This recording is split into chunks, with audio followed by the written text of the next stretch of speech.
እናትየዋ ወደ ልጇ በመዞር በኃይለኛው ትጮህበታለች። ምክንያቱም ሰውነቷ ቀስ በቀስ ወደ ቫምፓየርነት እየተቀየረ ነበር። ልጇን ለመጠበቅ ስትል አንድ በአንድ ጥርሶቿን እያደረገች መንቀል ትጀምራለች። በዚህ ሁኔታ ዓመታቶች አለፉ። ሴትየዋ ማንነቷን ለመደበቅ ሁል ጊዜ ጭንቅላቷ ላይ ዊግ ታደርግ ነበር። ሲርባት የእንስሳቶችን ስጋ እየተመደበች ደማቸውን ደግሞ እየጠጣች ራሷን ደግሞ መቆጣጠር አቅቷት ሰዎችን ሄዳ እንድትመገብ የሚያስገድዳትን ነገር ለማስቆም ለየት ያለ መድኃኒት ነበራትና ሁል ጊዜ በመርፌ እያደረገች ሰውነቷን ተዋጋ ነበር። በዚህ ሁኔታ ልጇን እንደ ኖርማል ሕፃን ልጅ አድርጋ በስነ ስርዓት አሳደገችው። በዚህ ሁኔታ ህይወታቸውን ለዘላለም መኖር የሚችሉ መስሏቸው ነበር። ነገር ግን አንድ ቀን ወደ ሌላ ሀገር ለመሄድ አይሮፕላን ውስጥ ከገቡ በኋላ ነገራቶች በሙሉ ይበለሻሻሉ። ታሪኩ የሚጀምረው ጭር ባለ ተራራማ መንገድ ላይ ነው። ቤተሰቡ ወደ ቤታቸው ሲመለሱ መኪናቸው በድንገት ይበላሻል። ባሏ የመኪናውን ሞተር ቢፈትሽም ነገር ግን ችግሩን ሊያገኘው አልቻለም። ስልክ ስለማይሰራ ናጃንና ልጁን ኤልያስን እዚያው እንዲጠብቁት ነግሯቸው ወደ መንደር ይሄዳል። ነገር ግን ይህ ከሱ ጋር የሚያደርጉት የመጨረሻ ስንብታቸው እንደሆነ አላወቁም ነበር።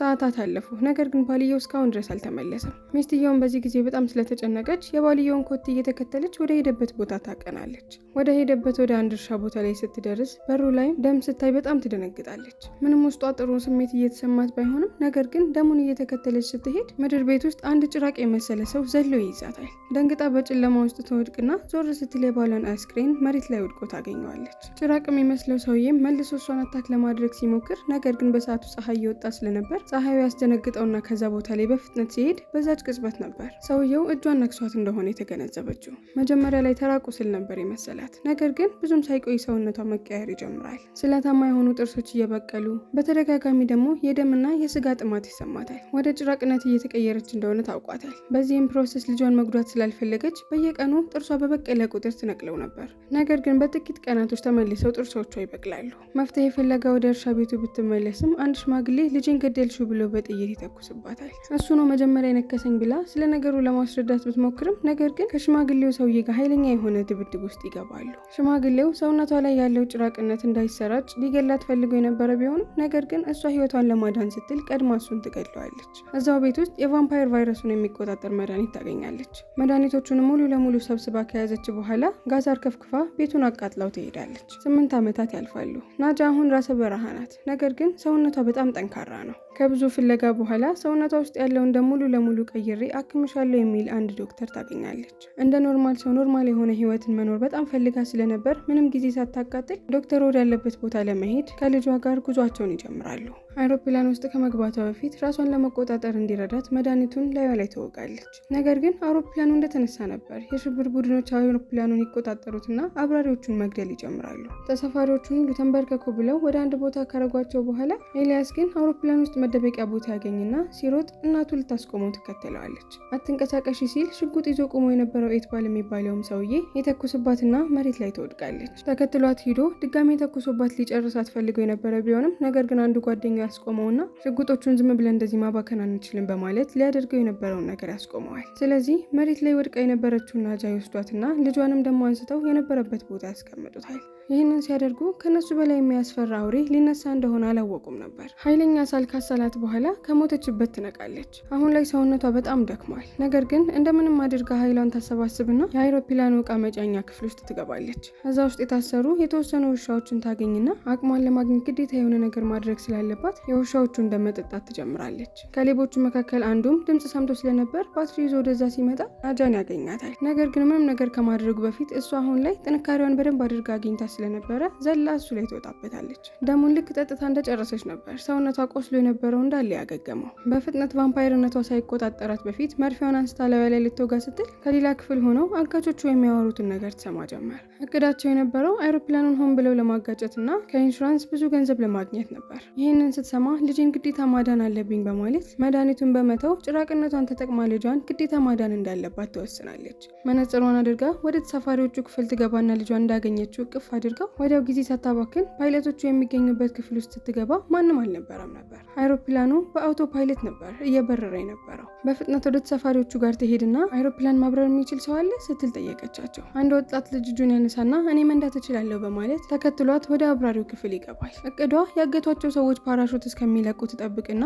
ከዛ በኋላ ልጇን ይዛ አይሮፕላኑን በማፈንዳት መጥፋት ነበር። ነገር ግን እንደገና ያላሰቡት ነገር ይፈጠራል። ዋናቸው የጓደኛውን ሬሳ መሬት ላይ ወድቆ ያገኘዋል። የደሙን ኮቴ እየተከተለ ሲሄድ ናጃ እስካሁን ድረስ እንዳልሞተችና በህይወት እንዳለች ይገነዘባል። ይገባል። ሃይጃከሮቹ ወደ ተሳፋሪዎቹ በመሄድ የት ነው ያለችው ብለው አስጨንቀው ካስፈራሯቸው በኋላ በመጨረሻም አይሮፕላኑን የማብረሪያ ክፍል ውስጥ እንዳለች ይነግሯቸዋል። ውጪ ሲሏት ልትሰማቸው ስላልቻለች ካሜራው ጋር አንድ ንጹህ ሰው ያደርጉና በሽጉጥ ተኩሰው ይገሉታል። እሷ ምንም አይነት ድምጽ ሳትሰጣቸው ጸጥ ብላ የሚያደርጉትን ነገር ስትመለከት እነሱ ደግሞ ከተሳፋሪዎቹ መካከል አንዲት ህፃን ልጅን ያመጡና ሽጉጥ ደቅነው አሁንስ እሷን ንግድላት ወይስ ትወጫለሽ በማለት ያስፈራሯት ጀመር። እናት ስለሆነች ህፃን ልጅ ስትገደል ፊት ለፊቷን ማየት አልቻለችም ነበርና በሩን ከፍታ ፊት ለፊቷ የነበረውን መሪያቸውን አንገት ላይ ትነክሰዋለች። ሌሎቹ ይህንን ሲያዩ በጣም በፍርሃት ከቦታው በፍጥነት ይሸሻሉ።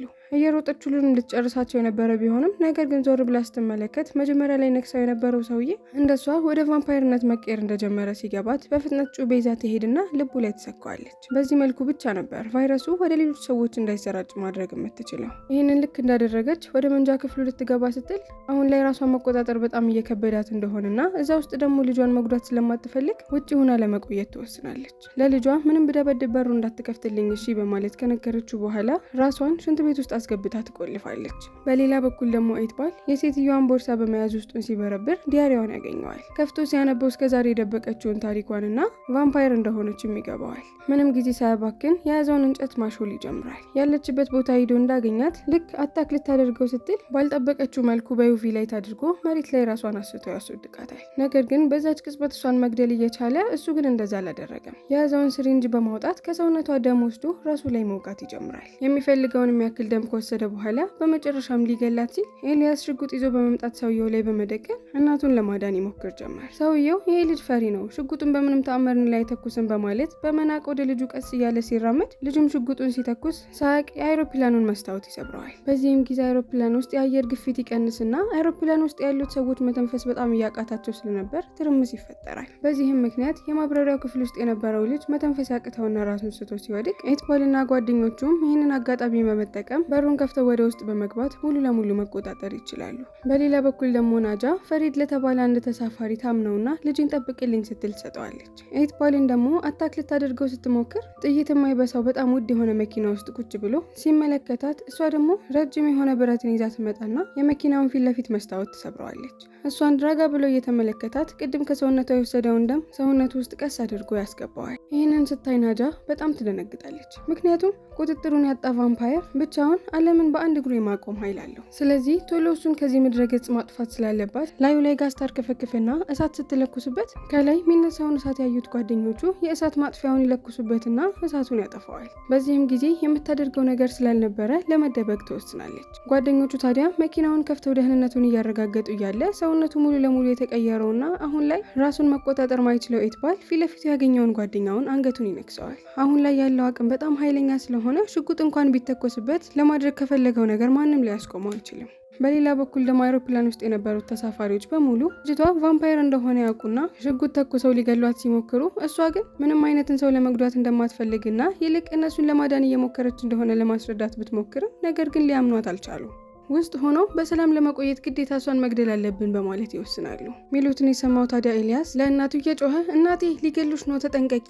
ልክ ይህንን እናትየው ስትሰማ ልቧ በጣም ይሰበራል። እንደ ጭራቅ የሚያዩዋትን ሰዎች ለማዳን እስካሁን ድረስ እየሞከረች ነበር። በተደበቀችበት ታዲያ አንዱ ሽጉጡን እየተኮሰ ወደ እሷ ሲጠጋ በዚህም ጊዜ ትዕግስቷ ሙሉ ለሙሉ አልቆ ነበርና ዘላ ሰውየውን መመገብ ትጀምራለች። ጭራሽ ልጇን አምና ጠብቅልኝ ያለችውን ሰውዬ ራሱ መሬት ላይ ጥላ ልትበላው ስትል ልጇ እየጮኸ ወደ ራሷ እንድትመለስ ሲነግራት ወደ ልቧ ትመለሳለች። ነገር ግን በድንገት በሌላ በኩል የነበሩት ነክሳቸው የነበሩት ሰዎች ወደ ቫምፓየርነት ስለተቀየሩ አሁን ላይ ተሳፋሪዎቹን ለማጥቃት ወደ እነሱ ይመጡ ጀመር። ፈሪድና እሷ ሆነው ቫምፓየሮቹ እነሱ ወዳሉበት እንዳይመጡ በሩን ለመዝጋት ሲሞክሩ በፕሮሰሱም የፋሪድን እጅ ይነክሱታል። የተነከሰው እጁ ታዲያ ቫይረሱን ወደ ሰውነቱ ሙሉ ለሙሉ ከማሰራጨቱ በፊት ቶሎ ብላ እጁን ትቆርጥለታለች። አሁን ላይ እዚህ ጋር የተፈጠረውን ችግር አስቁም ያለው ብላ ልክ እያሰበች እያለ በሌላ በኩል ደግሞ ያልጠበቀችው ትልቅ ችግር ይፈጠራል። አንድ ሊሞት የደረሰ ሰውዬ ትልቁን በር ይከፍተዋል። በተከፈተው በር በኩል ደግሞ ኤትባል ነበር የነበረው። ልክ ሰውየውን ሲያይ ደሙን መጠጣት ወይንም ደግሞ ስጋውን መብላት ራሱ አልፈለገም ነበር። ወዲያው ይገለውና ሌሎቹንም በህይወት ያሉትን ሰዎች ለማጥቃት ወደ እነሱ ይሄድ ጀመር። የሚፈጠረውን ነገር የተመለከቱት ተሳፋሪዎች ታዲያ በጣም በመደናገጥ ወደ መንጃ ክፍሉ እንዲያስገባቸው በራቸው ላይ ሆነው በሩን በኃይለኛው ቢቀጠቅጡትም ነገር ግን አንዱ ፓይለት በሩን ግጥም አድርጎ በመያዝ ማንንም አይነት ሰው እንደማያስገባ አስረግጦ ይነግራቸዋል። ናጃ እነዚህ ጭራቆች መሬት ላይ ከደረሱ ዓለምን ሙሉ ለሙሉ እንደሚያጠፉ ስለተረዳች እስከ እስከሚነዳ ድረስ አየር ላይ ቆይተው ልክ ፀሐይ ሲወጣ ደግሞ መሬት ላይ ደርሰው በሩን እንዲከፍቱት፣ ቫምፓይሮቹም ደግሞ በሩን ከፍተው ሲወጡ በፀሐዩ ምክንያት ተቃጥለው እንደሚሞቱ ትነግራቸዋለች። በመጨረሻም ጤነኛዎቹ ሰዎች ከዛ ከሄዱ በኋላ አይሮፕላኑን በማፈንዳት ስራቸውን እንደሚጨርሱ ወሰኑ። ነገር ግን ቦምቡን የሚያፈነዳው መሳሪያ ወይንም ደግሞ ሪሞት በአውሮፕላኑ እቃ መጫኛ ውስጥ ስላለ ናጃ ወደ ኋላ በመቅረት ራሷን መስዋዕት ለማድረግ ትወስናለች። ኤልያስ ግን እናቱ እንድትሞት ስለማይፈልግ በጠባብ የአየር ማስተላለፊያ ቱቦዎች ውስጥ አልፎ መሳሪያውን ለማምጣት ይወስናል። የፈለገበት ቦታ ደርሶ እየተመለሰ የነበረ ቢሆንም ነገር ግን መንገድ ላይ አንድ ቫምፓየር ያገኘዋል። በዚያም ፕሮሰስ ላይ ይዞት የነበረውን ባትሪ ወድቆበት ስለነበረ በድንጋጤ ካገኘው መኪና ስር ይደበቃል። ልጇ ያለበትን ሁኔታ በተመለከተች ጊዜ ታዲያ አርፋ መቀመጥ ስላልቻለች ፈሪድን ልጅን ጠብቅልኝ እስከምትችለው ድረስ እባክህን በማለት እንዲጠብቅላት ቃል ታስገባውና ከአጠገባቸው የነበረውን ፓይለት አንገቱን በመንገስ ደሙን ትጠጣውና ኃይሏን ታገኛለች። ሰውነቱን በመጠቀም በእሱ ተደብቃ ፊት ለፊት የሚያጋጥሟትን በሙሉ ቫምፓይሮች ካመለጠች በኋላ ልጇ ተደብቆበት ወደ ነበረበት ቦታ እየሮጠች ትሄዳለች። በዛች ቅጽበት ኤትባል ልጁ የተደበቀበትን ቦታ አይቶ ስለነበረ እሱን ሊያጠቃ ሲሄድ ላዩ ላይ ትከመርበታለች። ነገር ግን ኤትባል ከሷ በላይ በጣም ጠንካራ ሆኖ ስለተገኘ አንስቶ ከግድግዳ ጋር ያላትማታል። እናቱ ስትደበደብ ታዲያ ቁጭ ብሎ ማየት ያቃተውም ልጇ ከተደበቀበት ይወጣና በመጮህ የኤትባልን ትኩረት ለመሳብ ይሞክራል። ኤትባልም ታዲያ ሲደበድባት የነበረውን እናትየውን ይተዋትና ቀስ ብሎ ወደ ልጁ እየተራመደ ሲመጣ ልጁ ከእጁ ኋላ ደብቆት የነበረውን ሪሞት ሲጫነው ቦምቡ ይፈነዳና መሬት ላይ በሚወድቅበት ጊዜ ናጃ ይህንን አጋጣሚ በመጠቀም ከአይሮፕላን ውጭ ተወረውረዋለች። የሆነ ነገርን በእጁ ይዞ ወደ መሬት ላለመውደቅ በቻለው አቅም በሙሉ እየሞከረ የነበረ ቢሆንም ነገር ግን አይሮፕላኑን ሲያበር የነበረው ፋሪድ ፀሐዩ በደንብ ወደሚታይበት ቦታ አይሮፕላኑን ያዞረዋል። ቫምፓየር ታዲያ የፀሐይን ብርሃን መቋቋም ስለማይችል በስቃይ እየጮኸ ሰውነቱ ወዲያው ሙሉ ለሙሉ ወደ አመድነት ይቀየራል። ቫምፓየሮች የዩቪ ሬይ ወይንም ደግሞ የፀሐይን ጨረር የመቋቋም ኢንዛይሞች ስለሌሏቸው ሰውነታቸውን የፀሐይ ብርሃን በሚያገኝበት ጊዜ ሴሎቻቸውን በመበጣጠስ ሙሉ ለሙሉ ወደ አመድነት ይቀይራቸዋል።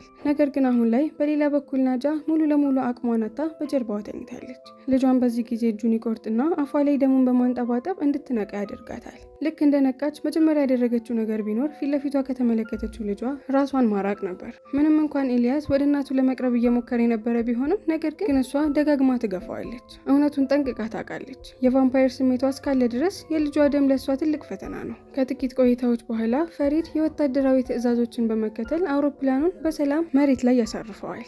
ኤልያስ በገመድ ተንሸራቶ ወደ መሬት ይወርዳል። ነገር ግን ወታደሮቹ ፈሪድን ከአጋቾቹ አንዱ አድርገው ያስቡትና ምንም እንኳን እዚህ አውሮፕላን ውስጥ ቫምፓየሮች ነበሩ፣ እነሱ ናቸው እንደዚህ ያደረጉን በማለት ለማስረዳት ቢሞክርም ነገር ግን የወታደሮቹ መሪ የነበረው ሰው ስለ ቫምፓየር አይነት ነገር እውነት ነው ብሎ ስለማያስብና ከፈሪድ የሚወጣውን አንድም ቃላት ማመን ስላልፈለገ ለማስረዳት የሚሞክረውን ነገር ችላ በማለት አሁን ያገትካቸውን ንጹህ ሰዎች በሙሉ ልቀቃቸው እያለ ይጮህበታል። በዚህ ሁኔታ ፈሪድ አውሮፕላን ውስጥ እያለ እስከ ምሽት ከቆየ በኋላ የጨለመውን ሰማይ ሲመለከት ቦምቡን አሁን ላይ ለማፈንዳት ጊዜ እንደደረሰ ይወስናል። ነገር ግን ያሰበውን ምንም አይነት ነገር ሳያደርግ የታጠቁ ወታደሮች በየሁሉም አቅጣጫ አውሮፕላን ውስጥ በመግባት ፈሪድን ያስሩታል። በዚያው ቅጽበት አውሮፕላን ውስጥ የነበሩት ጭራቆች ወይንም ደግሞ ቫምፓየሮች ወታደሮቹን ምንም አይነት ጊዜ ሳያቃጥሉ ማጥቃት ይጀምራሉ። ትዕይንቱ ወደ ደም መፋሰስ ተቀየረ። በዚህ ትርምስ መካከል ታዲያ ኤልያስ አምቡላንስ ውስጥ የነበረ ቢሆንም ሾልኮ ይወጣል። እናቱን ለመጨረሻ ጊዜ ማየት በጣም ፈልጎ ስለነበረ ወደ አውሮፕላኑ በቻለው ፍጥነት በሙሉ ይሮጣል። ነገር ግን ከሩቅ ሆኖ ልክ እናቱን ሲመለከታት ከቁጥጥር ውጭ ሆናና ፊት ለፊት ያገኘችውን ሰዎች በሙሉ ደማቸውን እየመጠጠች ነበር። እንደ ኖርማል ሰው ሆና እስከዛሬ ድረስ ለመኖር እየታገለች የነበረችው እናቱ አሁን ላይ ውስጧ በነበረው ጭራቅ ተሸንፋለች። ኤልያስም ፊት ለፊት እናቱ የምታደርገውን ነገር እየተመለከተ አሁን ላይ መቼ መልሶ እንደማያገኛት ይገባውና ደብቆት ይዞት የነበረውን ቦምብ ከአሻንጉሊቱ በማውጣት ቁልፉን ሲጫነው አይሮፕላኑ በከፍተኛ ሁኔታ ይፈነዳል። በመጨረሻም የያዙት ወታደሮች ፈሪድን ይለቁታል። ልቡ ወደ ተሰበረው ኤልያስ እየተንገዳገደ በመሄድ እናቱን ያጣውን ልጅ ማጽናናት ይጀምራል። ፊልማችን እዚህ ጋር ያበቃል። ከተመቻችሁ ሰብስክራይብ፣ ያልተመቻችሁ ነገር ካለ ደግሞ ኮሜንት ላይ አስቀምጡልኝ።